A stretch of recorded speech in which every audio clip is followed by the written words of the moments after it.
So today is the today. 29th. 329. Oh God. What's that? How time flies. Yes. So okay. So I want to. On Monday we talked a lot about Taylor saxophone.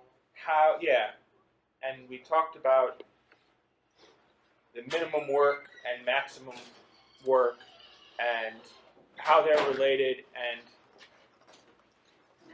but I think everyone basically said that they found the Bishop Hill thing pretty confusing. And even though it's not part of the homework for today, I want to take 10 minutes and go through an example with this is probably the one example that I can actually do on paper without doing calculations, right? Because I'm picking a really symmetric orientation. And I need my notes up so I can see so I can see the table.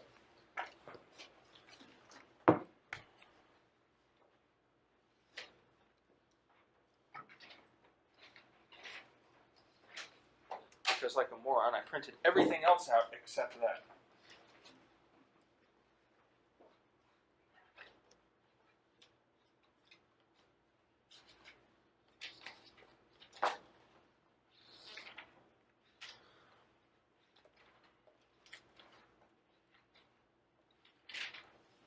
I need my stress states from that.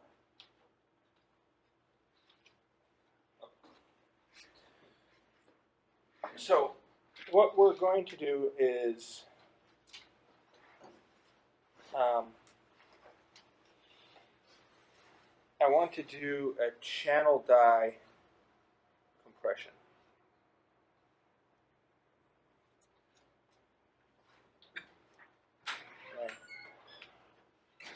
Basically,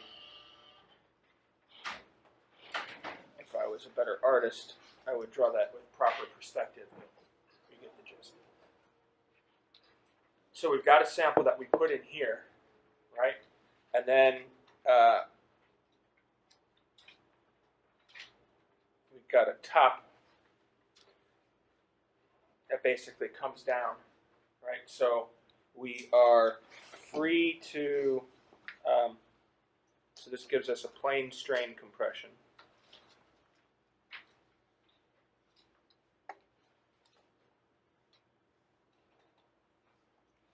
Right, where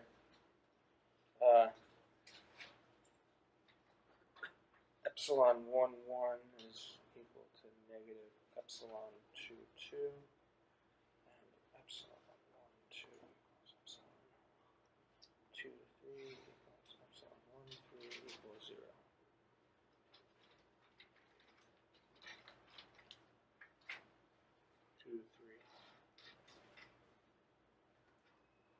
Right? And of course, epsilon 3, 3 is also 0.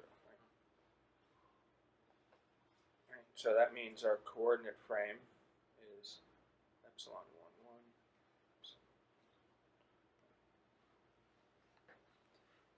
1. E hat 1, E hat 2, E hat 3. Right? So this is our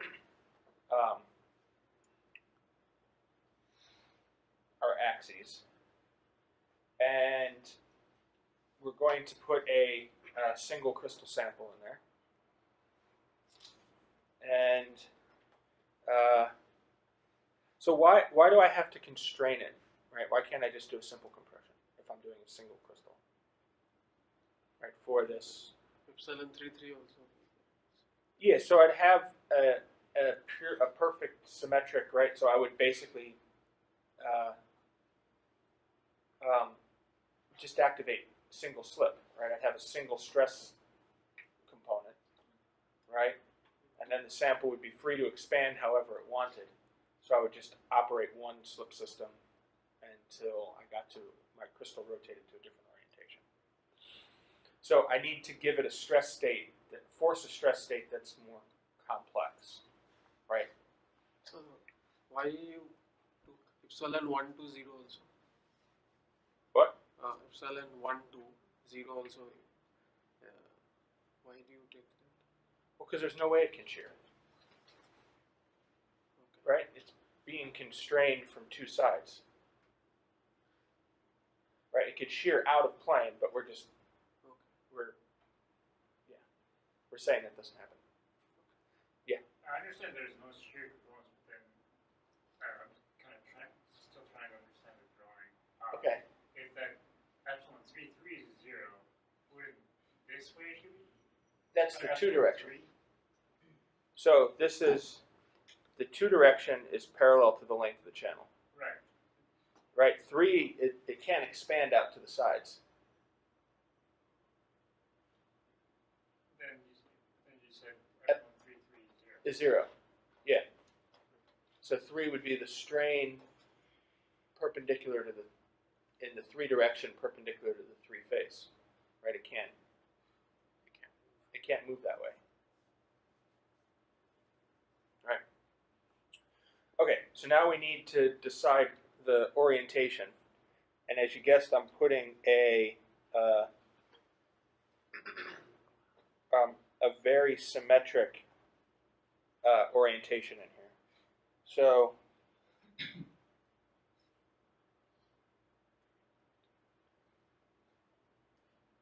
no, you know what? I drew this backwards. What I want is, just so I'm consistent with my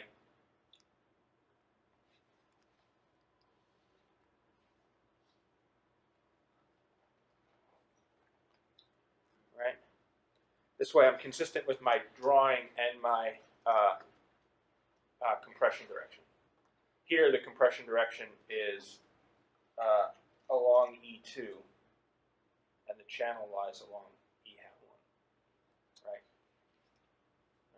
Because I've got a compressive strain here, right? And I've worked the examples work with a compression strain in E2, so I don't want to screw it up and then be inconsistent halfway through with what I'm writing and cause additional confusion.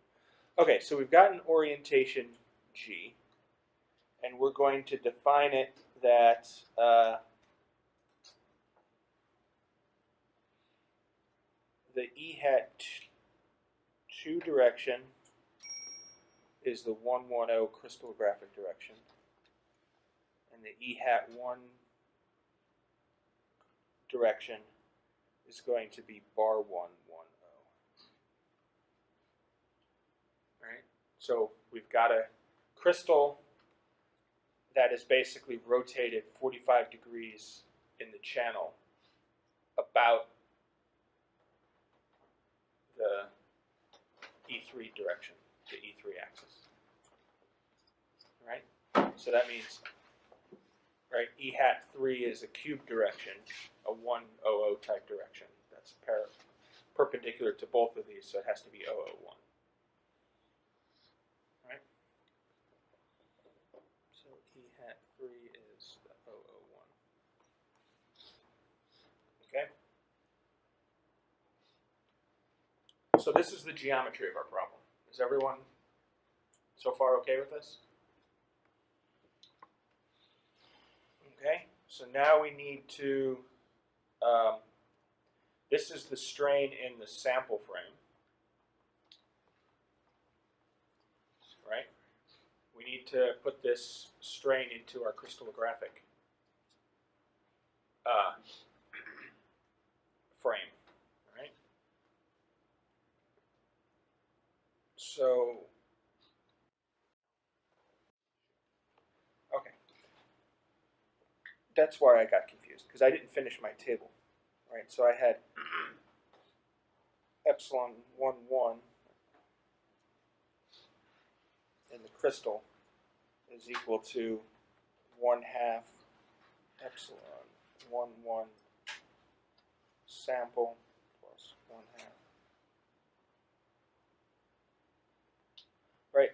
This is 0. Right? Because of the symmetry of the. That's why I confuse myself.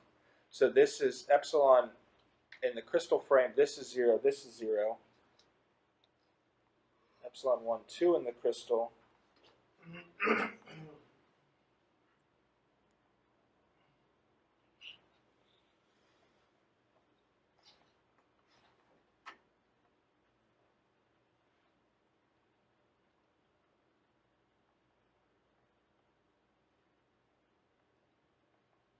Right. Okay, so now I'm sorted out. Sorry about that. So what's happening? On the previous slide, I didn't complete this table. I wrote out up to these terms, but forgot to write out that from the geometry it has to be 0. Okay. And so when I was looking at the table of the Bishop Hill stress states, I was confused as to why I got the stress state that I did. So basically, in the crystal frame, we have a strain tensor that is 0 minus epsilon 1, 1 sample 0 minus epsilon 1, 1 sample 0, 0, 0, 0, 0. All right, this is our strain in the crystal frame. Right? And our work increment is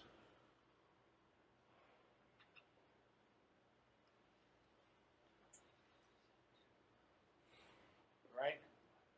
So what's the way we're going to maximize this work increment? Right? If we have a stress state has to have 1, 2 in it, right? All the other terms don't matter. Right? So we can look, so we want the one with the largest sigma 1, 2 component. And stress state H is sigma 1, 2 according to our thing. So I want to look at the stress states table from the notes and go down. Basically, I've got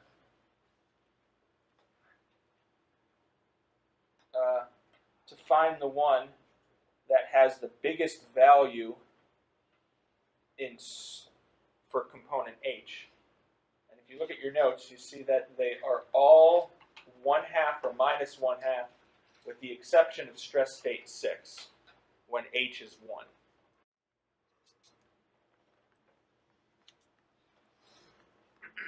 So for stress state 6, right, which happens to be A is 0, B, C, D, F, G are all zeros. H equals 1. So that gives us a stress tensor of 0, 1, 0, 1, 0, 0, 0, 0, 0, 0. Right? Stress has that form. Right? So obviously this is the one that's going to maximize our work. Right? So this is the form of our stress. It doesn't tell us anything about the magnitude of it, right? This is just the stress normalized by the effective magnitude. Right? So this is the form of our stress tensor. Or our operative stress state. So it's a state of pure shear in the crystal axes, right? If we rotate it back, right, we would have a different stress state in this sample frame. Right? In which case we would just do sigma, and the sample is G sigma crystal, G transpose. Right? Because remember, from going from sample to crystal, we did G transpose epsilon G, right? Because of the way we defined our tables. Okay, so now we get into a little confusion. So what exactly is the stress state? Or the work done? The table is normalized by units of square root of 6 times the critically resolved shear stress.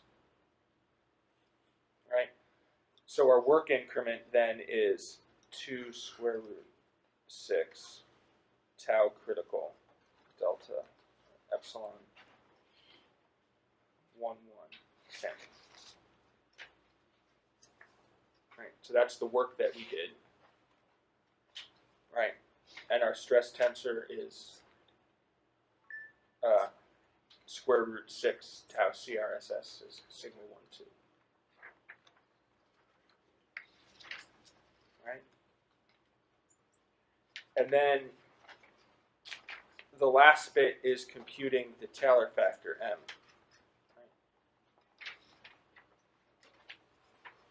Right? Which, remember, the Taylor factor is the ratio of the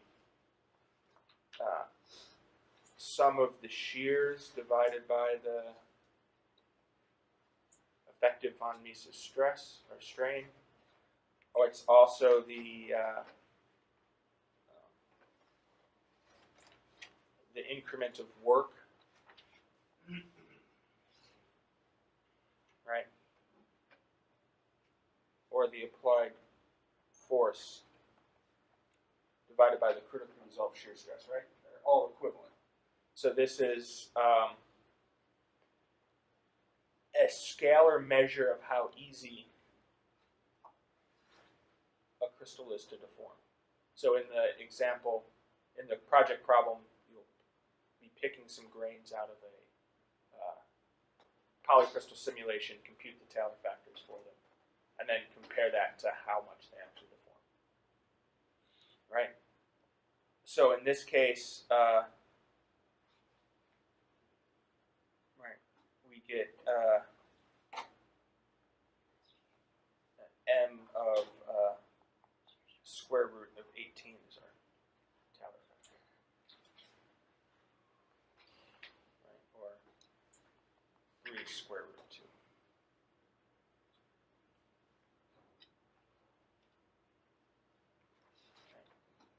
And we can then look at the table. We know our stress state.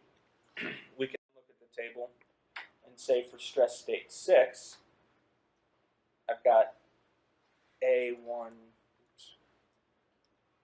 I've got all my possible slip systems.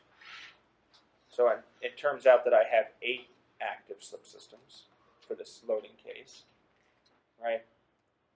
A1 is going in a positive, A2 is in a negative, B1 is positive, B2 is negative, C1 is negative, C2 positive, and D1 negative, D2 positive, right?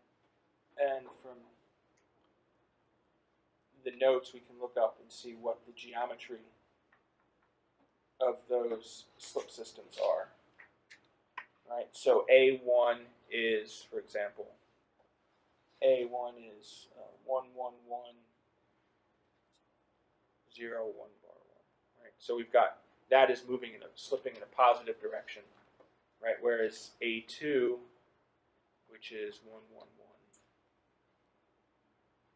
1, 1, 0, bar 1, is going in the negative direction.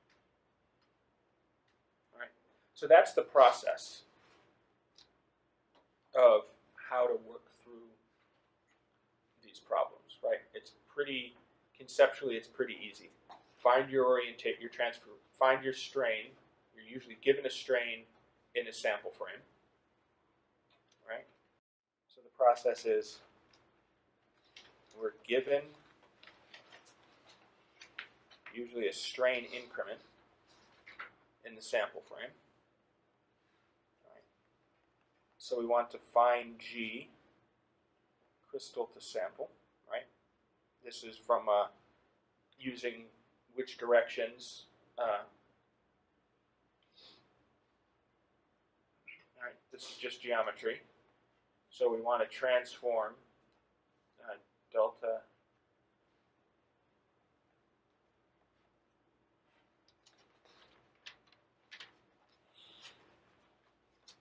right? So we want to find that. We want to compute. It's transpose, right? Yeah. All right. Because it's Yeah. the way G is defined as crystal to sample, and here we're going sample to crystal. Right? So that's why everything's transposed. So we want to compute the work increment for all 28, for all 28 stress states. Right. Considering plus or minus. So that means we have a total of 56 tests. Right. And then, right, the one that maximizes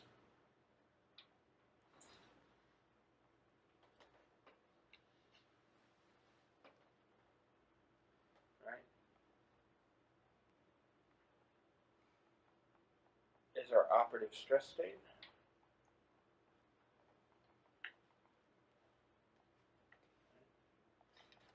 From the table, we see the slip systems that are active, and then we can compute the Taylor factor. Right? And that's the simple steps. Right? The only difficult part is looping over all 56 stress states. So what I will be posting is a MATLAB M file that has all the 56 stress states, right? So that you can just cut and paste them out of the field. Right? If you want to use MATLAB for the project problem, they're there. If you want to use something else, you can just cut and paste them. All right, it's better than typing them all in from the notes. Yeah, I was dreading that. While computing von Mises strength, Yeah, so it should be on sample frame or crystal? doesn't matter. It will be same. It will be the same. That's why it's an effective strain.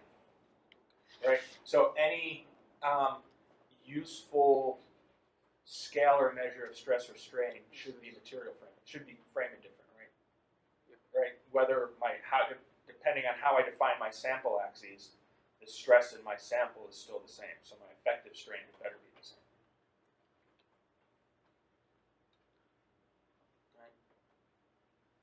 And the easiest way to compute the von Mises strain is in the principal frame anyway. Okay? So hopefully this makes things a little clearer for the project problems. So I posted it, and I don't think anyone's actually, probably not, because I just posted it last night. But you're going to be running a viscoplastic self-consistent crystal plasticity solver. It's not a 3D, it's an effective solver. So it basically takes the weights of all the individual grains to compute a stress strain curve. It doesn't consider how those grains are arranged in space. Right?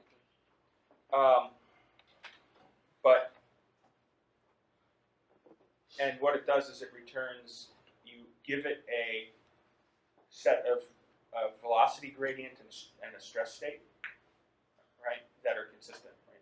So you give it some boundary conditions, we'll just say. And it computes the stress and the strain rate for each grain, right? And you'll use that to compute, you'll use that to do a stress strain curve, look at the strain hardening rate, right? And then I ask you to pick 10 grains at random, right? And look at the stress and the strain rate in the grain and compare that to Bishop Hill analysis for those same 10 grains, right? And see how they line up. And then I ask you to play with the hardening coefficients and look at how the shape of the stress strain curve changes with different hardening parameters. And then to write up a very short report. And by short, I mean I specifically say no more than 2 pages, right, plus the figures. Right. And so this is will be due, I said the 27th of April. So it's really only a couple hours of work. It's not. You don't have to, other than the hardening parameters, you don't have to change anything for the code, for the crystal plasticity simulation. You'll have the input files, you'll have the, right, it's already compiled for Windows. If you have it on, if you really want to run it on Mac or Linux, you'll have to compile, but you can do that with G4trim. And I can give you the exact syntax of how to compile the source. But if you have access to it, I'm sure everyone, does anyone not have access to a Windows machine? Okay. So you have an executable for Windows, and you basically just run it and take output files. And so next week, I'll show you what those output files look like and what you have to do, where you'll get the data that you need. The only thing it doesn't output that would, at least this version, I have other versions that do, but I can't. They're kind of research code, so it's not nearly as easy to run.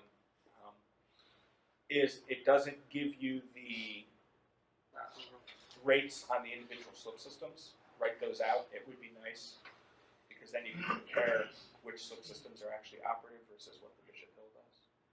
But we'll just compare the stress and strain. All right. Okay, so homework problems. So the idea here is we want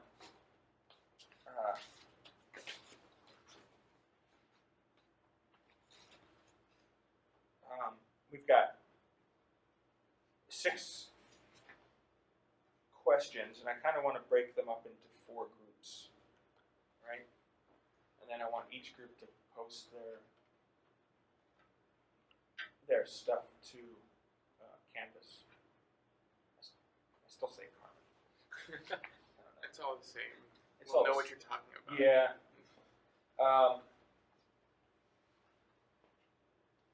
So question 3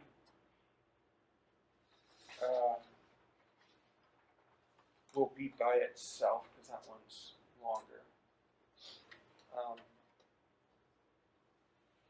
Right, because we have to do it for a couple.